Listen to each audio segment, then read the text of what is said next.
Moi, j'ai toujours été en fait un peu, on va dire, surpris de la méconnaissance des obligations, des réglementations concernant l'amiante, toujours de l'amiante. Je reviens souvent sur l'amiante, mais il y a le plomb, il y a plein d'autres types de réglementations que l'ensemble soit des investisseurs, des particuliers qui désirent, ça peut toucher n'importe quel particulier en fait qui désire acheter un bien et faire les Mhm. travaux. Alors c'est vrai que pour les professionnels, il y a il y a deux éléments fondamentaux qui sont la réglementation, donc l'interdiction depuis pour 1er juillet 97 s'agissant de l'amiante, et tous les biens avant 1949 sont soumis à une réglementation. On doit faire un contrôle du plomb avant les travaux. Et ces professionnels-là, ils ont aussi une obligation de conseil, c'est-à-dire que vis-à-vis de leurs clients non sachants, ils sont obligés, il n'y a pas le choix. Il faut pouvoir donner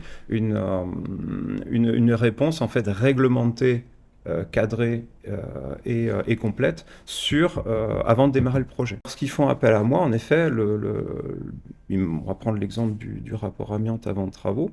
C'est en effet pour répondre à cette obligation réglementaire où ils vont conseiller leurs clients non sachants, de dire voilà, il y a cette étape-là à suivre.